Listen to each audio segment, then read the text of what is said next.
നമസ്കാരം. PM ശ്രീ എന്ന് കേൾക്കുന്ന സമയത്ത് ചില ശബ്ദങ്ങളിലൂടെ ചില വികാരങ്ങൾ ഉള്ളിൽ പൊന്തും.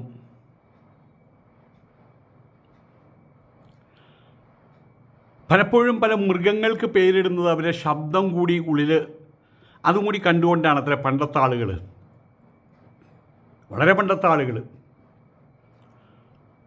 ആദിമനിവാസികൾ. സിംഹത്തിൻ്റെ ഗർജനം വാസ്തവത്തിൽ ഏകദേശം ആ രൂപത്തിലാണ്. അപ്പം അതിന് സിംഹം എന്ന് പേരിട്ടു. കഴുതയ്ക്ക് പറ്റിയ പേരാ കഴുത. കാക്ക കാക്ക കാക്ക കാക്ക, കൗവ കാക്ക, ക്രോ ക്രോ ക്രോ അത് ഇംഗ്ലീഷ്, കൗവ കൗവ അത് ഹിന്ദി, കാക്ക കാക്ക കാക്ക അതതിൻ്റെ ശബ്ദത്തിൻ്റെ അടിസ്ഥാനത്തിലാണ് ഇട്ടിട്ടുള്ളത്. അങ്ങനെ പലതും. അപ്പം ശ്രീ എന്ന് കേൾക്കുമ്പോൾ നമുക്ക് എല്ലാവർക്കും മനസ്സിലൊരു കുളിർമയാണ്. ഇത്തിരി തേനെടുത്ത് ഇങ്ങനെ വായിൽ വെച്ച് ആഹാ എന്നൊരു അനുഭവമാണ് ശ്രീ എന്ന് കേൾക്കുമ്പോൾ ഉണ്ടാകുക. PM ശ്രീ എന്താണെന്ന് സത്യത്തിൽ ഇവിടെയുള്ള പല കാക്കാലന്മാർക്കും അറിയില്ല എന്നുള്ളതാണ് സത്യം. എന്നോട് ആർഗ്യുമെൻറ്റിന് വന്ന ആൾക്കാരുണ്ട്. കാലങ്ങളിലൂടെയുള്ള പഠന രീതിക്ക് ചില മാറ്റങ്ങൾ വരുത്തേണ്ടേ സ്വാമിജി ആയതുകൊണ്ടാണ്. കാരണം ഇപ്പോൾ മുസ്ലിങ്ങളിൽ ബഹുഭൂരിപക്ഷത്തിനും ഒരു പ്രണയപ്പനി പിടിപെട്ടിരിക്കുകയാണ്. RSS പ്രണയം. അപ്പം അതുകൊണ്ടാണ് പറയുന്നത്, എന്നും പഴഞ്ചൻ രീതികൾ മതിയോ, പുതിയ രീതികൾ വേണ്ടേ എന്ന്. നല്ല കാര്യം. അങ്ങനെയാണ് പറഞ്ഞ് പിടിപ്പിച്ച് വെച്ചിട്ടുള്ളത്. പോത്തുമൂരികളും പാണക്കാടൻ മൂരികളും തങ്ങളുടെ കീഴാദികളെ അങ്ങനെയാണ് പറഞ്ഞ് പിടിപ്പിച്ച് വെച്ചിട്ടുള്ളത്. വിദ്യാഭ്യാസ സമ്പ്രദായത്തിൽ കാലാനുസൃതമായിട്ടുള്ള ചില മാറ്റങ്ങൾ വരുത്താൻ നമ്മളുടെ പ്രധാനമന്ത്രി ഇനി കുറച്ച് കഴിയുമ്പോൾ നമ്മളുടെ ബഹുമാനപ്പെട്ട പ്രധാനമന്ത്രി, ഇനി കുറച്ചും കൂടി കഴിയുമ്പോൾ നമ്മളുടെ പ്രിയങ്കരനായിട്ടുള്ള പ്രധാനമന്ത്രി എന്ന് പറയും. തന്നെ പറയാൻ തുടങ്ങിയല്ലോ പലരും. അതിൻ്റെ കാര്യഗൗരവം എന്താണെന്ന് ഇവിടെയുള്ള സാധാരണ പോത്തുമൂരികൾക്ക് മനസ്സിലായിട്ടില്ല, മൂരിക്കുട്ടന്മാർക്ക് മനസ്സിലായിട്ടില്ല. വേണമെങ്കിൽ കേട്ടാൽ മതി കേട്ടോ, മറ്റേ നിർബന്ധമില്ല. മറ്റേ ആലപ്പുഴയിലുള്ള ചെക്കനുണ്ടല്ലോ പൗഡർ കുട്ടപ്പൻ, അവൻ പറഞ്ഞിട്ടുണ്ട്, അവൻ ഫത്വ പുറപ്പെടുവിച്ചിട്ടുണ്ട്. നാണവും മാനവും ഉണ്ടോ ഇവിടുത്തെ ഈ മുസ്ലിങ്ങൾക്ക്? അള്ളാഹുവിൻ്റെ വചനം എന്ന് കേട്ടിട്ടുണ്ട്, അതിവിടേക്ക് ഇറക്കിക്കൊണ്ടുവന്ന പ്രവാചകനെന്ന് കേട്ടിട്ടുണ്ട്. അതനുസരിക്കുന്നവരാണ് ഇസ്ലാമിനെ പിൻപറ്റുന്നവർ മുസ്ലിങ്ങൾ എന്ന് കേട്ടിട്ടുണ്ട്. ഈ തെണ്ടിച്ചക്കം പറഞ്ഞ പോലെയാണ്, സ്വാമിയുടെ വീഡിയോ ഒന്നും കാണരുത്, എൻ്റെ വീഡിയോ മാത്രം കണ്ടാൽ മതിയെന്ന്.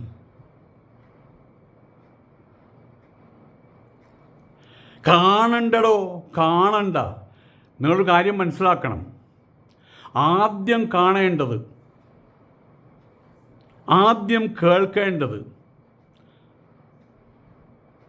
വിദൂഷകന്മാരുടെ വാക്കല്ല. എല്ലാ രാജാക്കന്മാരും ഇല്ലാതായി പോയത് വിദൂഷകന്മാരുടെ വാക്ക് കേട്ടിട്ടാ.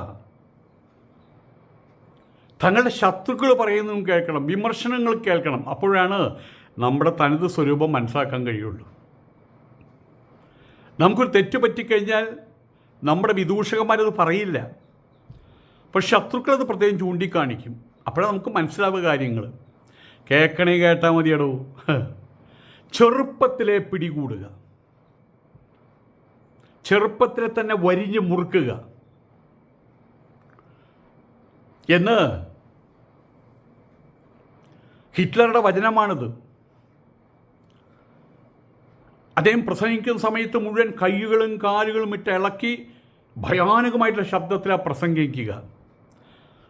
ആക്രോശിക്കുന്ന സ്വരത്തിലാണ് പ്രസംഗിക്കുക. അദ്ദേഹം ഒരിക്കൽ ആഹ്വാനം ചെയ്തതാണ്,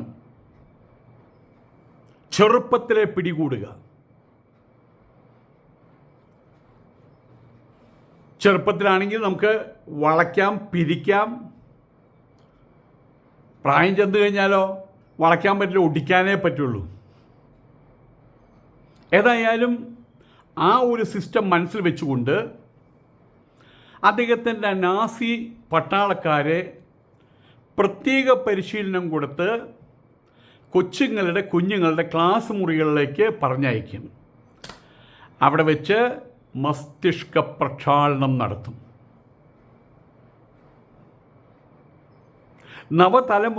പുതിയ തലമുറയെ ഫാസിസത്തിൻ്റെ സരണിയിലേക്ക്, ഫാസിസത്തിൻ്റെ ഗൂഢപദ്ധതികളിലേക്ക് ആനയിപ്പിക്കും.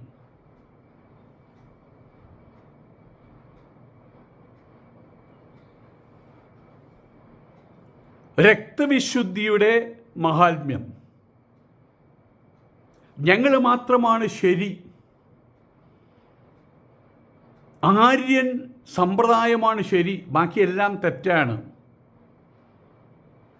ഇത് തന്നെയാണ് ഇവിടുത്തെ മുസ്ലിങ്ങളും പഠിപ്പിക്കുന്ന ഒരു പരിധിവരെ. ഞങ്ങൾ മാത്രം സ്പെഷ്യൽ, ബാക്കിയെല്ലാം വിഡ്ഢിത്തങ്ങൾ. 24% വരുന്ന മുസ്ലിങ്ങൾ ശരി, അവർ തമ്മിൽ അടിയാണ് കേട്ടോ. ഉദാഹരണത്തിന് ഇപ്പോൾ ഞാൻ മുസ്ലിം ആവാൻ പോകാമെന്ന് വെച്ചോളൂ, മുജാഹിദിനോട് പോയി ചോദിക്കാം ഏത് മുസ്ലിം ആവാൻ, അതെ ഇങ്ങോട്ട് വന്നാൽ മതി, അങ്ങോട്ട് പോകണ്ട. അവിടെ പോകുമ്പോൾ അവന്മാരുടെ അടുത്തേക്ക് അയ്യയ്യയ്യേ അവിടേക്ക് പോകണ്ട. ഈ 24% 16,000 ആയിട്ടാണ് നിൽക്കുന്നത്, തമ്മിൽ അടി കൂടിയിട്ട്. അവർ പറയുന്നത് ബാക്കിയുള്ള 76% വിഡ്ഢികളാണ്, ബുദ്ധിയില്ലാത്തവരാണ്, അവർക്കൊന്നും സ്വർഗമില്ല. പക്ഷെ ഇവർ പറയുന്നു അതാണ് ആര്യൻ ശുദ്ധി, ആര്യൻ രക്തവിശുദ്ധി. അതിൻ്റെ മാഹാത്മ്യം പറഞ്ഞു കൊടുക്കുന്നു. അതിൻ്റേതായിട്ടുള്ള അധമ ചിന്തകൾ പകർന്നു കൊടുക്കുന്നു. മതവിദ്വേഷം പറഞ്ഞു കൊടുക്കുന്നു. വർണ്ണവെറി, വംശഹത്യയുടെ പാഠങ്ങൾ അതെല്ലാം കൊച്ചുങ്ങളിലേക്ക് ഇഞ്ചക്ട് ചെയ്ത് കയറ്റുകയാണ്. അഡോൾഫ് ഹിറ്റ്ലർ എന്ന് കേൾക്കുമ്പോൾ തന്നെ ഞെട്ടിപ്പോകും. അദ്ദേഹം പറഞ്ഞു 6ാമത്തെ വയസ്സിൽ പിടികൂടുക, 6 വയസ്സുള്ളപ്പോൾ പിടികൂടുക.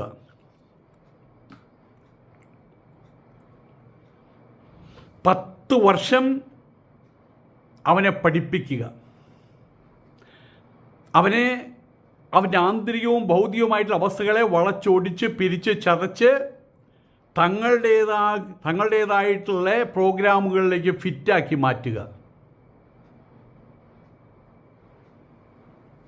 അപ്പോൾ അയാളൊരു പുതിയ പൗരനായി. എപ്രകാരം?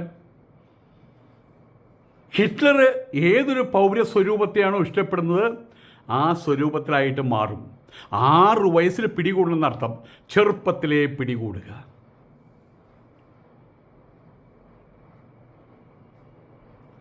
ചെറുപ്പത്തിലെ പിടികൂടി നമ്മുടെ പൗരനാക്കി മാറ്റുക. ഇതുതന്നെയാണ് ബെനിഞ്ഞോ മുസോളിനി ഇറ്റലിയിലും പറഞ്ഞത്.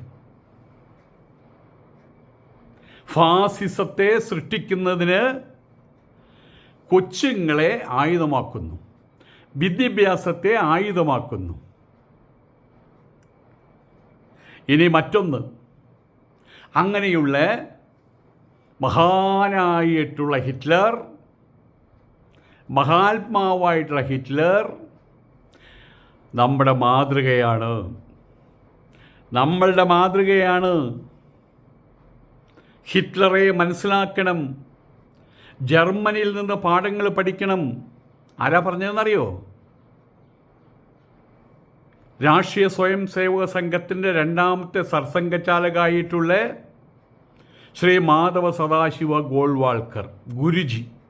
അദ്ദേഹം വിചാരധാരയിൽ എഴുതി വെച്ചിട്ടുള്ളതാണ്. നാളെ ഒരു ചെക്കനോട് ചോദിച്ചു, നിങ്ങൾ വിചാരധാര കണ്ടിട്ടുണ്ടോ എന്ന്. ഞാൻ അവനോട് ചോദിച്ചു, കുറച്ചൊക്കെ സംസാരിച്ചു, നിനക്ക് എത്ര വയസ്സുണ്ട്? ഇപ്പോൾ 22 വയസ്സുണ്ട്. ഇപ്പം എന്താ ചെയ്യണേ? ഞാൻ എൻ്റെ ഒരു ഓട്ടോറിക്ഷ രാത്രി ഓടിക്കുക, പകൽ ഓടിക്കാൻ വേണ്ടി ഒരു ഓട്ടോറിക്ഷ ഇല്ല, രാത്രി വാടകയ്ക്ക് എടുത്ത് ഓടിക്കുകയാണെന്ന്. അവനാ ചോദിച്ചത്, നിങ്ങൾ വിചാരധാര വായിച്ചിട്ടുണ്ടോ എന്ന്. പിള്ളേരേക്ക് അങ്ങനെ ആക്കി മാറ്റി. പാവത്തിന് വായിക്കാറിയില്ല, പക്ഷെ പറയാനറിയാം. വിചാരധാര വായിച്ചിട്ട് ചോദിക്കാനറിയാത്രമേ. ഇതൊക്കെയാണ് ഇവിടുത്തെ കെടുതികൾ. ഹിറ്റ്ലറെയും മുസോളിനിയെയും വാഴ്ത്തുന്നവർ, ആരാധിക്കുന്നവർ, അവരാണിപ്പോൾ നമ്മുടെ നാട് ഭരിക്കുന്നത്.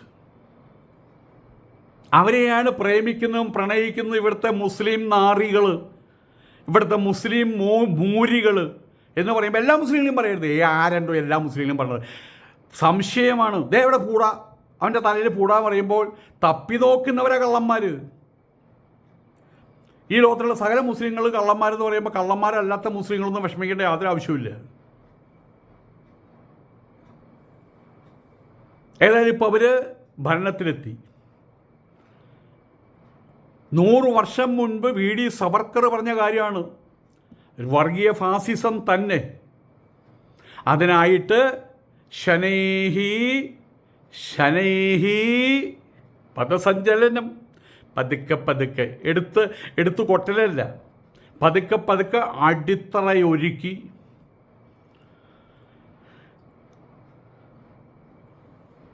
ഇന്ത്യൻ വിദ്യാഭ്യാസ സമ്പ്രദായത്തിൻ്റെ അടിത്തറ ഇളക്കി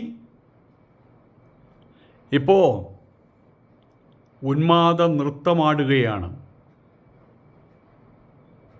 നമ്മളതിനൊക്കെ കണ്ണുള്ളവർ കാണുന്നുണ്ട്, ചെവിയുള്ളവർ കേൾക്കുന്നുണ്ട്, മനസ്സുള്ളവർ മനസാക്ഷി കൊണ്ട് തിരിച്ചറിയുന്നുണ്ട്.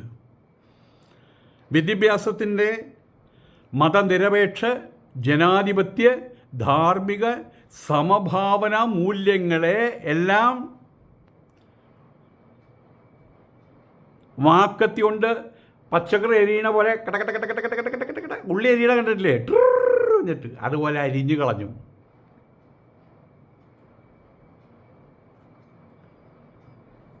ചരിത്ര സത്യങ്ങൾ, ഭൗതികമായിട്ടുള്ള ശാസ്ത്ര ചിന്തകൾ, സാംസ്കാരിക ക്രിയേറ്റിവിറ്റി ഉണ്ടാക്കുന്ന സർഗാത്മക മൂല്യങ്ങൾ, ഇതൊക്കെ ഇപ്പോൾ എവിടെ ഇരിക്കണേ അറിയാമോ? കടലിൽ വലിച്ചെറിഞ്ഞിട്ടില്ല, ചവറ്റുകൊട്ടയിലിട്ടിരിക്കുക. എല്ലാ മാലിന്യങ്ങളും കൊണ്ടിരുന്ന് ചവറ്റുകൊട്ടയിൽ അതും കൊണ്ടിട്ടു. ഇനി പഠിക്കാൻ പോകുന്നത് ജ്യോതിഷം, കൺകെട്ട് വിദ്യകൾ, കൂടോത്രങ്ങൾ, ജാലവിദ്യകൾ, മഷിനോട്ടം, നിഴൽ കുത്ത്, തന്ത്രങ്ങൾ, മന്ത്രങ്ങൾ, ആഭിചാരം, ശകുനങ്ങൾ, കൈവശം, ബന്ധമൊഴിക്കൽ, ചാത്തൻ സേവ, കവടി നിരത്തൽ, എല്ലാ വിധത്തിലുള്ള അന്ധവിശ്വാസങ്ങളും അനാചാരങ്ങളും മനുഷ്യ മനസ്സിലേക്ക്, പുതുതലമുറയിലേക്ക് കടത്തിവിടാൻ വേണ്ടിയിട്ടുള്ള ഒരു പരിപാടിയാണ് കേട്ടോ ഈ PM ശ്രീ നിലവിൽ വരുമ്പോൾ വരിഞ്ഞ് മുറുക്കപ്പെടും നമ്മളുടെ കുട്ടികൾ. സർവകലാശാല യൂണിവേഴ്സിറ്റികളുണ്ട് അവിടെ, UGC, NCERT, ചരിത്ര ഗവേഷണത്തിൻ്റെ കൗൺസിലുകൾ, എന്തിനേറെ സർക്കാർ നിയന്ത്രണത്തിലുള്ള സാംസ്കാരിക സാഹിത്യ സ്ഥാപനങ്ങൾ മുഴുവൻ. അവിടെ മുഴുവൻ ഇപ്പം എന്താ, RSS വാഴ്ത്തുപാട്ടുകാരാണ്, വിദൂഷകന്മാരാണ്. അവിടെ സ്ഥാനമാനങ്ങൾ കിട്ടാൻ വേണ്ടി എന്തു ചെയ്യുന്നു? വലിയ വലിയ വിപ്ലവകാരികൾ, സച്ചിദാനന്ദ മാഷയെപ്പോലുള്ള ആളുകൾ പോലും ഇപ്പോൾ നമസ്തേ സദാ വത്സലേ മാതൃഭൂമി ത്വയാ കാണാപ്പടം പഠിച്ചുകൊണ്ടിരിക്കുക.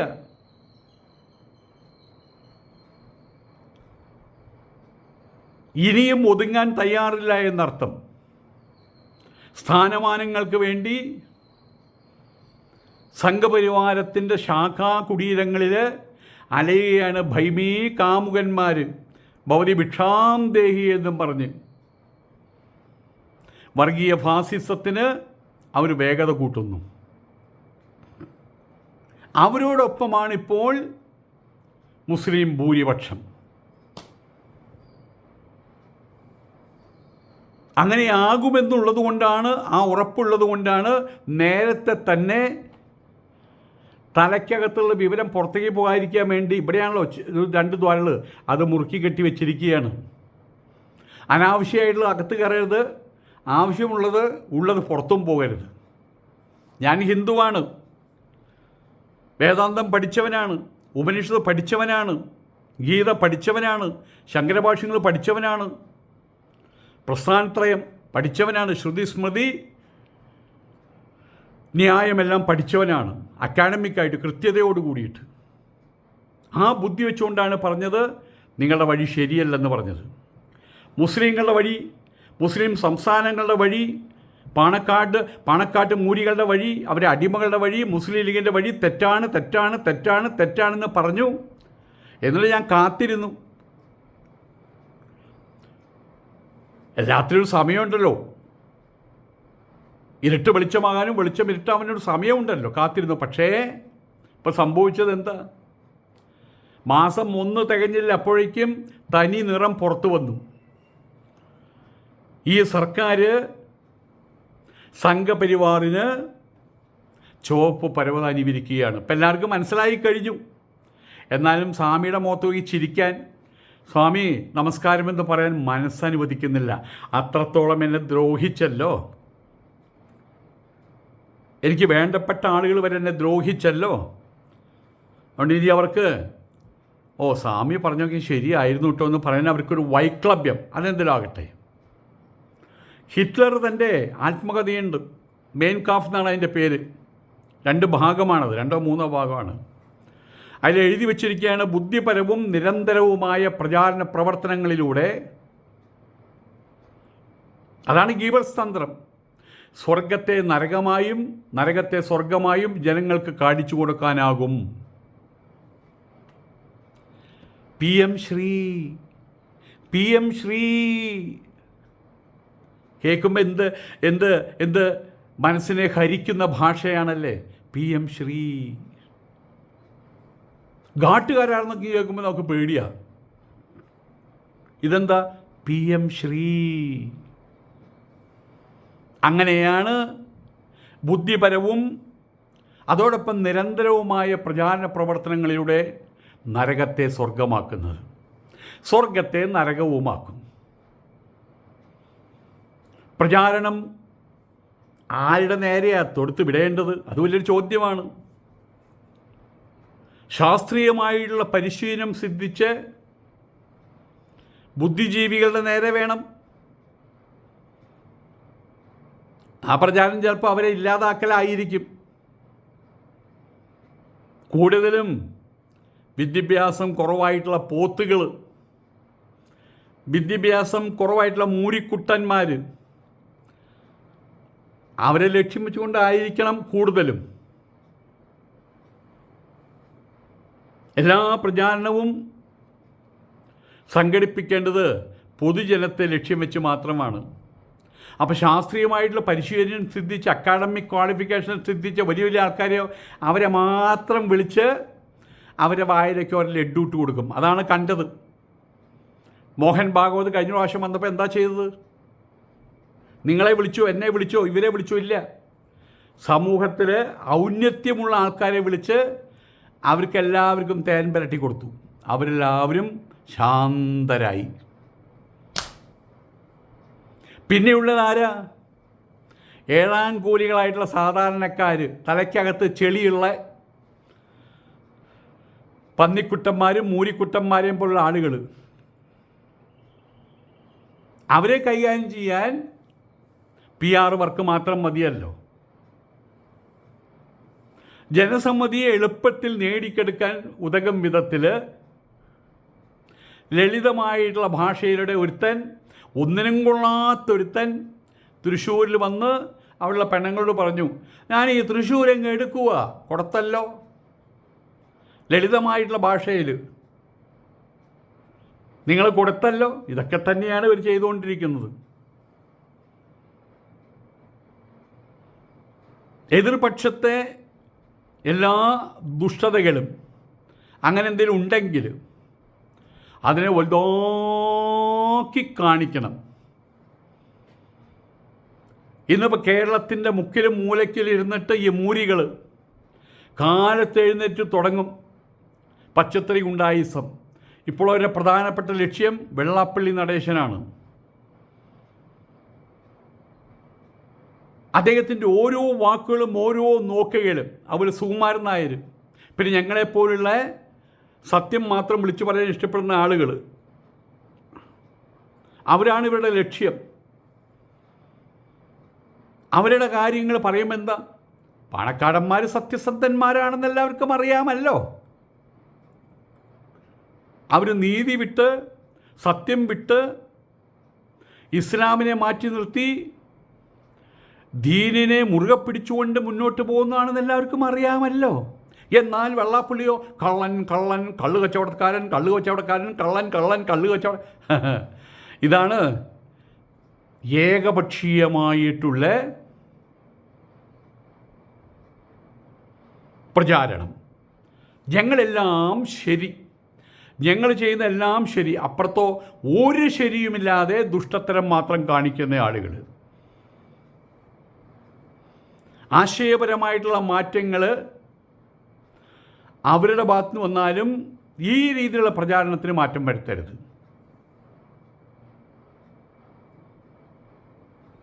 അവസാനം പറഞ്ഞു നിർത്തുമ്പോൾ എന്തു വേണം? ജയ് ശ്രീറാം, ദൈവത്തിൻ്റെ ഭാഷ. ജയ് ശ്രീറാം ദൈവത്തിൻ്റെ പേരിൽ താനായിട്ടൊരു കാര്യം പറഞ്ഞാൽ ജനങ്ങൾ കേൾക്കില്ല. അപ്പോൾ ഒരു ദൈവത്തെ ഇറക്കി കൊണ്ടുവരും. എന്നിട്ട് ദൈവം പറഞ്ഞു എന്നോട് ഇതാ ഞാൻ നിങ്ങളോട് പറയുന്നു, ദൈവം പറഞ്ഞു എന്നോട് ഞാൻ നിങ്ങളോട് പറയുന്നു, ദൈവം പറഞ്ഞു എന്നോട് അത് നിങ്ങളോട് പറയുന്നു. അങ്ങനെയാക്കി മാറ്റും. എല്ലാ മതങ്ങളുടെയും സ്വഭാവം ഇതാണ്, എല്ലാ പ്രസ്ഥാനങ്ങളുടെയും സ്വഭാവം ഇതാണ്. അതുകൊണ്ട് അവസാനം അവർ ദൈവത്തിൻ്റെ പേര് വിളിച്ചു പറയും, ജയ് ശ്രീറാം, ജയ് ഹനുമാൻ, ജയ് ബജ്രംഗ് ബലി. അത് തുടക്കത്തിൽ ശത്രുവിനെ എല്ലാ വിധത്തിലുള്ള ദുഷ്ടത്തരത്തിൻ്റെയും മൂർത്തിമദ്ഭാവമായിട്ട് അവതരിപ്പിച്ചതിന് ശേഷമാണ് അവസാനം അവരവരെ പുകഴ്ത്തി ജയ് ശ്രീറാം വിളിച്ച് അവസാനിപ്പിക്കുന്നത്.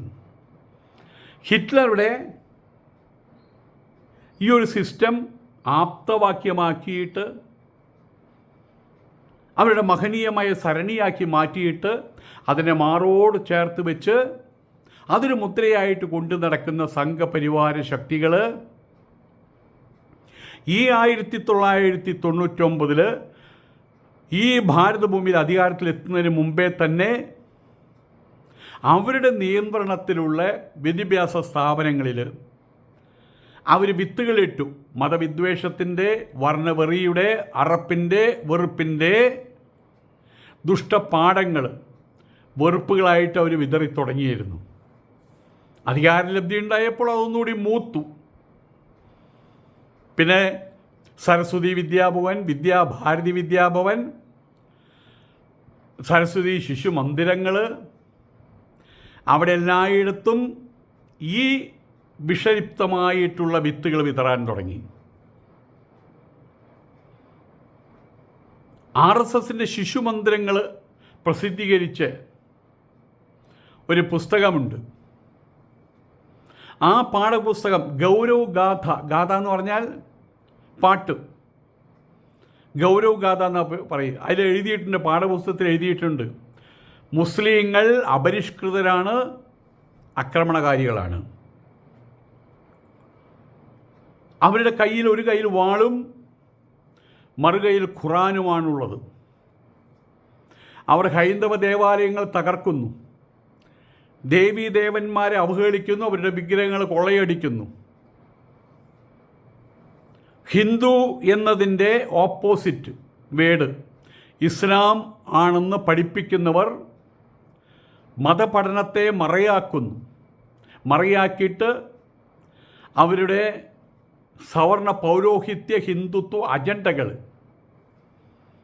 അതിഗൂഢമായിട്ടുള്ള അജണ്ടകൾ മസ്തിഷ്കങ്ങളിൽ അടിച്ചേൽപ്പിക്കുന്നു. 1986 പാർലമെൻറ്റ് അംഗീകരിച്ച ദേശീയ വിദ്യാഭ്യാസ നയത്തിൻ്റെ ഭാഗമായിട്ട് രൂപപ്പെടുത്തിയ 1988 ദേശീയ വിദ്യാഭ്യാസ പാഠ്യ പദ്ധതിയെ മുഴുവൻ അവർ പിച്ച് ചീന്തി അറബിക്കടലിലല്ല ചവറ്റുകൊട്ടയിൽ അടക്കി വെച്ചു.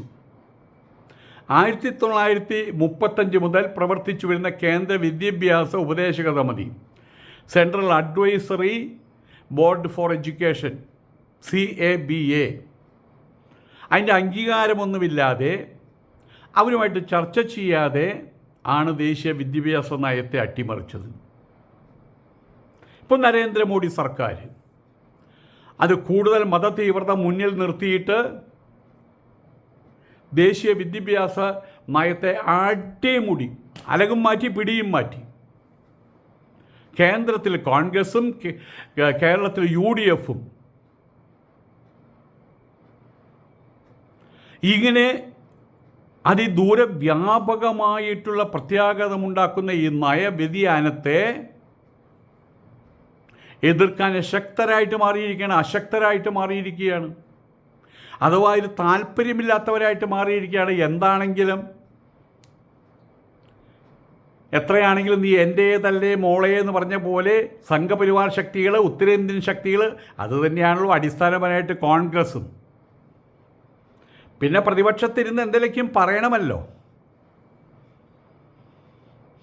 ആയതുകൊണ്ട് അവർ പുറത്തേക്ക് വരുന്നില്ല. അവർക്കുള്ളത് മതേതര കാപട്യമാണ്. അതുതന്നെയാണ് ഇപ്പോൾ ഇവിടെ സതീശൻ കോയ സർക്കാരും അതുവഴി പാണക്കാട് മൂരികളും പോത്തുമൂരികളും മൂരിക്കുട്ടന്മാരൊക്കെ ചെയ്തുകൊണ്ടിരിക്കുന്നത്. മതേതര കാപട്യം.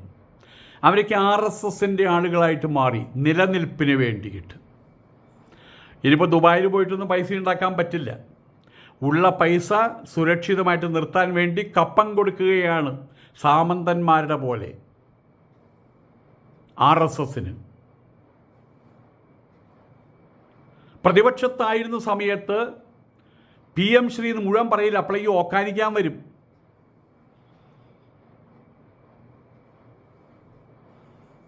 അന്നതിന് എതിർപ്പായിരുന്നു. അതേസമയത്ത് ഇപ്പോഴോ അത് തന്നെ പലവിധ ന്യായീകരണങ്ങൾ നിരത്തി ഞങ്ങൾക്കതിൽ നിന്ന് പിന്മാറാൻ പറ്റില്ല. അങ്ങനൊരു അവസ്ഥയാണ് കഴിഞ്ഞ സർക്കാർ ഉണ്ടാക്കി വെച്ചത്.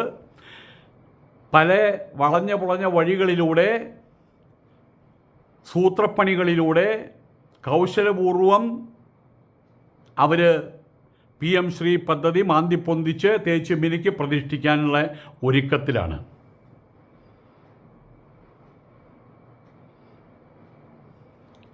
എല്ലാ ദിവസവും മൗനപ്രാർത്ഥനയും ആഴ്ചയിൽ മണിക്കൂറുകൾ നീളുന്ന മതപഠനവും വന്ദേ മാതര ഗാനാലാപവും നിർദ്ദേശിക്കുകയാണിപ്പോൾ ദേശീയ വിദ്യാഭ്യാസ നയം. മതപഠനമെന്നാൽ ഈ ഹിന്ദുസ്ഥാനത്തിൽ, ഭാരതത്തിൽ അത് സനാതനധർമ്മമാണ്, അത് ഉപനിഷത് ധർമ്മമാണ്, അത് ഗീതയുടെ ധർമ്മമാണ്, അത് ശ്രീകൃഷ്ണനും ശ്രീരാമനും അതിനെ തുടർന്ന് വന്ന മുനീശ്വരന്മാരും മഹർഷീശ്വരന്മാരും വിഭാവനം ചെയ്ത ധർമ്മം മാത്രമാണ്. വേറൊരു ധർമ്മവുമില്ല. പുതുതായിട്ട് തയ്യാറാക്കപ്പെട്ട പാഠപുസ്തകങ്ങളിൽ ഇസ്ലാം എവിടെ?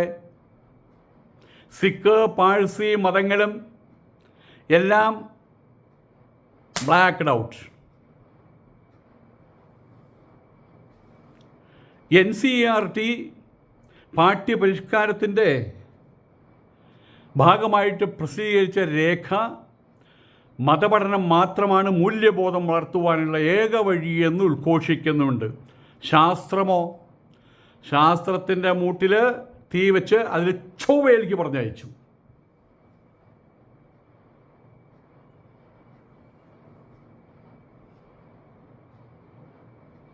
AK ഖന്ന മാനുഷിക മൂല്യങ്ങളെക്കുറിച്ചുള്ള വിദ്യാഭ്യാസം എന്ന കുറിപ്പിൽ രേഖപ്പെടുത്തിയത് കൂടി വായിച്ചാലേ മതപഠനം എന്നതുകൊണ്ട് ഉദ്ദേശിക്കുന്നത്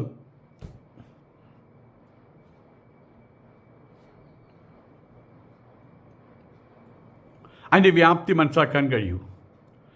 ഈ പറയുന്ന ഖന്ന, AK ഖന്ന, അദ്ദേഹം എഴുതുന്നുണ്ട്, നമ്മുടെ ബൗദ്ധികമായിട്ടുള്ള സ്വാതന്ത്ര്യത്തിൻ്റെ ആ സ്വാതന്ത്ര്യത്തെ നശിപ്പിക്കുന്നതിൽ മതങ്ങൾക്ക്, പ്രത്യേകിച്ച് ഒറ്റപ്പുസ്തകത്തെ മാത്രം അഥവാ ഖുറാൻ അതിനെ മാത്രം വിശുദ്ധമായിട്ട് കരുതി അനുസരിച്ച് ജീവിക്കണമെന്ന് വിശ്വസിക്കുന്ന മതങ്ങൾക്ക് ഉള്ള പങ്ക് വളരെ വലുതാണ്. അതാണ് നമ്മളുടെ ബൗദ്ധിക നിലവാരത്തെ താഴോട്ട് വലിക്കുന്നത്. ഈ വരികൾ മതപഠനത്തിലൂടെ ഗാഢമായിട്ട് ലക്ഷ്യമിടുന്ന എന്താണെന്ന് വ്യക്തമാക്കുന്നു. ഉത്തരാഖണ്ഡിൽ മിനിഞ്ഞാന്നോ മറ്റുമാണ് ഗായത്രി മന്ത്രം അവിടെ നിർബന്ധമാക്കിയിരിക്കുകയാണ്. ഓം തത് സവിതുർവരേണ്യം ഭർഗോ ദേവസ്യ ധീമഹി ധിയോ യോ നഃ പ്രചോദയാത്. അതാണ് ഗായത്രി മന്ത്രം. ശരിയായിട്ട് അതിൻ്റെ പേര് ഗായത്രി മന്ത്രം എന്നല്ല, സാവിത്രി മന്ത്രം എന്നാണ്. ഗായത്രി ഛന്ദസ് എന്ന് മാത്രമേ ഉള്ളൂ. അതും ഗായത്രി ഛന്ദസ്സല്ല, നിശ്രുത് ഗായത്രിയാണ്, ഒരു അക്ഷരം കുറവാണ്, ഊനമുണ്ട്. ഇപ്പോൾ ഇവിടെ പ്രഭാതഗീതമായിട്ട് പണ്ടെന്തായിരുന്നു? അഖിലാണ്ട് മണ്ഡല മണിച്ചോരുക്കി, ഇതൊക്കെ ആയിരുന്നല്ലോ. എൻ്റെ കാലത്ത് അങ്ങനെയായിരുന്നു. അത് മാറിയിട്ട് സരസ്വതി നമസ്തുഭ്യം ഭരതേ കാമരൂപിണി അതാകണം. പ്രഭാതഗീതമായിട്ട് അത് ആലപിക്കണം. സൂര്യ നമസ്കാരം നിർബന്ധമാക്കണം. വേദഗണിതം, ഇപ്പം നമുക്കിനി മൊബൈലും മറ്റു കാര്യങ്ങളൊന്നും വേണ്ട. വേദഗണിതം മനസ്സുകൊണ്ട് വേദഗണിതം പാഠ്യവിഷയമാക്കണം. പെൺകുട്ടികൾ ഗൃഹഭരണത്തിൽ അധിഷ്ഠിതമായിട്ടുള്ള വിദ്യ വേറെ അഭ്യസിക്കണം. അങ്ങനെ വാദിക്കുന്നവരാണ് സ്കൂൾ കലാലയ പാഠ്യ പദ്ധതികളെയാകെ വർഗീയ അജണ്ട മുൻനിർത്തി പിച്ചി ചീന്തുന്നത്. എന്നും ഒരേ തരത്തിലുള്ള വിദ്യാഭ്യാസം മാത്രം മതിയോ ചാമിയാരെ? അതുകൊണ്ട് ഞങ്ങളുടെ RSS ആരാ പറയുന്നത്? മുസ്ലിങ്ങൾ. അവർ പുതിയ തലമുറയ്ക്ക് പുതിയ കാര്യങ്ങൾ ആവിഷ്കരിക്കുന്നില്ല. എന്താ തെറ്റുണ്ടോ? ഒരു തെറ്റുമില്ല. നിങ്ങളിനി ഏത് ചെകുത്താൻ്റെ വിദ്യ അഭ്യസിപ്പിച്ചാലും എനിക്ക് 70 വയസ്സായി, ഇപ്പം തന്നെ നടക്കുമ്പോൾ ആടുന്നുണ്ട്, ആദ്യം താമസിച്ചത് ഞാൻ ചത്തുപോകും. നിങ്ങൾക്കുള്ളതാണ് വെച്ചിട്ടുള്ളത് അവിടെ, മൂരിക്കുട്ടന്മാർക്ക്. ഗോൾവാൾക്കർ, മാധവ സദാശിവ ഗോൾവാൾക്കർ ഗുരുജി വിചാരധാരയിൽ പറഞ്ഞിരിക്കുന്ന കാര്യങ്ങൾ അതേപടി നടപ്പാക്കുകയാണ് വിദ്യാഭ്യാസ പരിഷ്കാരങ്ങളുടെ ലക്ഷ്യം. ഗോൾവാൾക്കർ പറഞ്ഞു പറയാൻ പറ്റില്ല. VD സവർക്കർ അദ്ദേഹത്തിൻ്റെ ചിന്തകളുടെ അടിത്തറയിലാണ് വിചാരധാര എഴുതി വച്ചിട്ടുള്ളത്. വിദ്യാഭ്യാസ പത്രിക എന്ന രേഖ വാജ്പേയി സർക്കാരിൻ്റെ കാലത്ത് പുറത്തു വന്നിട്ടുണ്ടായിരുന്നു. അതിൻ്റെ തൊട്ട് പിന്നാലെ ചരിത്ര പുസ്തകങ്ങളിൽ നിന്ന് ചാതുർവർണ്ണയത്തെക്കുറിച്ചുള്ള സത്യസന്ധമായിട്ടുള്ള വിവരണം മാറ്റിവെച്ചു. സ്വയം പര്യാപ്തമായിട്ടുള്ളതും സംതൃപ്തമായിട്ടുള്ളതും സ്വയം ഭരണാധികാരമുള്ള സന്തുഷ്ട ഗ്രാമങ്ങളെ സൃഷ്ടിക്കുവാൻ ജാതി വ്യവസ്ഥ സഹായിച്ചു എന്ന് പഠിപ്പിക്കാൻ തുടങ്ങി. മോഡിയാകട്ടെ, മോഡി ഭരണത്തിൽ മുഗള ചരിത്രം, ബുദ്ധ ജൈന മതദർശനങ്ങൾ പാഠപുസ്തകത്തിൽ നിന്ന് ചീന്തി എറിഞ്ഞു. രാഷ്ട്രപിതാവ് മഹാത്മാഗാന്ധി നാഥുറാം വിനായക് ഗോഡ്സെ എന്ന മതഭ്രാന്തൻ്റെ 1947 ജനുവരി 30 വധിക്കപ്പെട്ടു എന്നുള്ളത് ഗാന്ധി 1947 ജനുവരി 30 മരണപ്പെട്ടു എന്ന് തിരുത്തി പഠിക്കുവാൻ തുടങ്ങി. കൊല്ലപ്പെട്ടു എന്നല്ല, മരണപ്പെട്ടു. തങ്ങൾക്ക് സ്വാധീനമുള്ള സംസ്ഥാപനങ്ങളിൽ ഭരണകൂട ദുരുപയോഗത്താൽ ഗണിതശാസ്ത്രത്തിൽ പോലും വർഗീയ വിഷം കലർത്തി. ബാബറി മസ്ജിദ് പൊളിക്കൽ 1000 കർസേവർക്ക് 5 മണിക്കൂർ സമയം വേണ്ടി വന്നുവെങ്കിൽ 5000 കർസേവകൾക്ക് എത്ര സമയം വേണമെന്ന ചോദ്യം പോലും BJP ഭരണകാലത്ത് UPയിലെ ഗണിത പാഠങ്ങളിൽ സ്ഥാനം പിടിച്ചു. ആൺകുട്ടികളും പെൺകുട്ടികളും വെവ്വേറെ തരം വിദ്യാഭ്യാസം അനുഷ്ഠിക്കണമെന്ന ശാസനയും മുന്നോട്ട് വെച്ചു. PM ശ്രീ മധുരിക്കുന്നുണ്ടോ? മധുരിക്കുന്നില്ലേ? എനിക്കിഷ്ടമായി കേട്ടോ PM ശ്രീ. കാരണം ഇവിടുത്തെ മുസ്ലിം സഹോദരന്മാർക്ക് എന്താണോ ഇഷ്ടം, എനിക്കും അതാ ഇഷ്ടം. ന്യൂനപക്ഷമല്ലേ, പാവങ്ങളല്ലേ. നിങ്ങൾക്കിപ്പോൾ മോഡി സ്തുതിയുടെ ആളുകളാണല്ലോ. PM ശ്രീ എന്ന് പറയുമ്പോൾ ഇതിൽ കൂടെ തേനും പാലും തേൻ ഒഴുകുകയല്ലേ നിങ്ങളുടേത്. നിങ്ങളുടെ കൂട്ടത്തിൽ ഞാനും ഉണ്ട് കേട്ടോ. നമുക്ക് PM ശ്രീ ഏറ്റവും വേഗത്തിൽ ഇവിടെ നടപ്പാക്കണം. ലേ നമസ്കാരം.